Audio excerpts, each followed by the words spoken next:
Hello boys and girls, moms, dads, family, friends, and all my supporters out there. For those of you guys that don't know me, my name's Julian. A lot of people know me as Spider-Man, Snake Man, whatever other type of man. In this case, it would be Snail Man.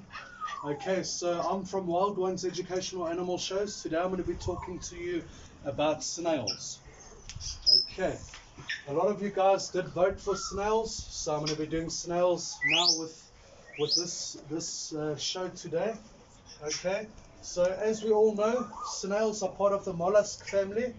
That includes your octopus, your slugs, and a few other animals as well. Okay, now when it comes to mollusks like your snails, firstly, a lot of them, especially your snails, are herbivores. Okay, so herbivores, as we all know, they like to eat fruit, veg, leaves, grass, pretty much whatever they can come across.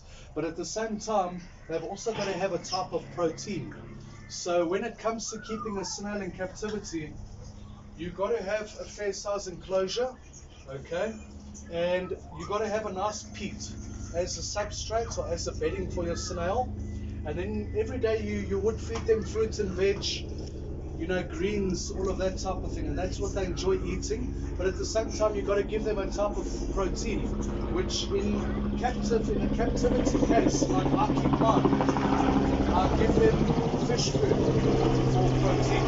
And then another thing you've got to always remember when it comes to snails, that they do need a source of calcium. So you can use cuttlefish, you can use old bones. So after you've dried, you can take the bones, you can use that as well.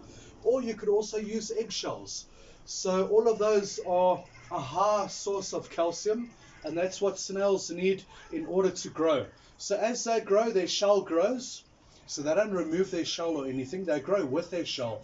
So as they grow, their shell needs to harden up with them so that it keeps them protected. Because as we all know, their shell is like their house or their home, and at the same time it's their protection. Okay, so just remember, when you keep them in captivity, you feed them fruits and veg, you've got to give them a source of calcium, very, very important. And at the same time, protein. So you can give fish food, works very, very well for protein.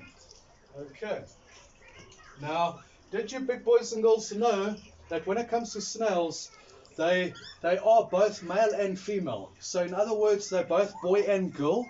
Okay, there you go.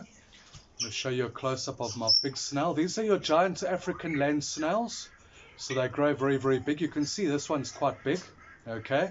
Now remember, like I said, they are both male and female, both boy and girl. So if ever you want to have a pet snail like I do, you got to remember to give it a boy and a girl name. Okay. So they are what we call hermaphrodites, meaning male and female. They've got both sex organs. So these guys produce all on their own. They don't need partners to produce. Okay, same as your earthworms, exactly the same thing. So they produce all on their own. It's quite amazing. There you go, nice big close-up. There you go. Okay, you can see the big shell. Okay, it's quite amazing. This one's still busy chilling inside of the shell. Okay, so even though they're very, very slow creatures, they also make very fascinating and interesting pets at the same time. Okay, there you go. So when it comes to snails, they are very, very slimy. Okay, so like I say, they're very, very slow, but believe it or not, if you leave them unattended, they can disappear quite quickly. So they can be escape artists at the same time. So never ever judge a snail being slow. They can disappear very, very quickly. Okay, I see this one's coming out. There you go. Got a bit of mud on it. There you go. Got a bit of the peat. There you go. So you can have a nice look. I wonder if this one will come out. Nope. Very, very slow. Okay. With your snails, this whole part at the bottom there is what we call the foot. So they've only got one big foot. Okay, not like us where we have 2 feet. Okay, so that's one big foot. When they come out, they do have little eyes. Okay, but they can't really see too much with that, so they use it more for feelers. All right, they feel around with that. So while they're traveling, they'll bump into obstacles in front of them, and then they know either to go up or down, or they go sideways, and that's how they move around. Okay, there you go. A nice big snail.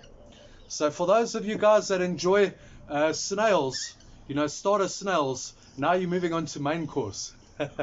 No, I'm joking, guys. I'm joking. Never ever eat these types of snails. Okay, there are a lot of people in Africa that do enjoy eating them. You can see it's busy coming out now. Quite amazing. There you go. But I wouldn't suggest eating them. Okay, they do carry a type of food poisoning which is known as salmonella.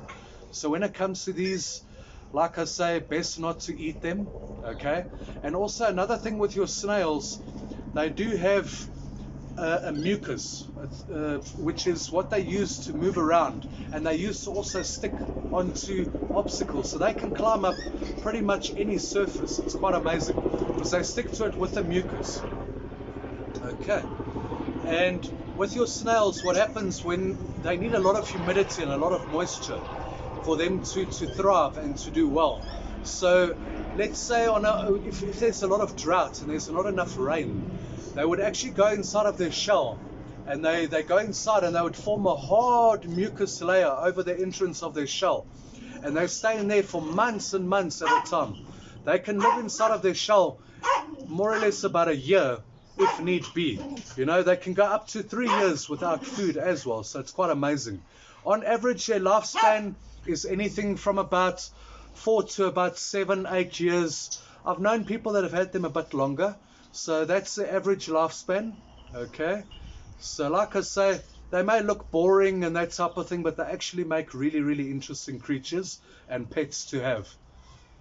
Okay, there you go. All right. So boys and girls, I hope all of you have enjoyed watching my show today. Thank you very much.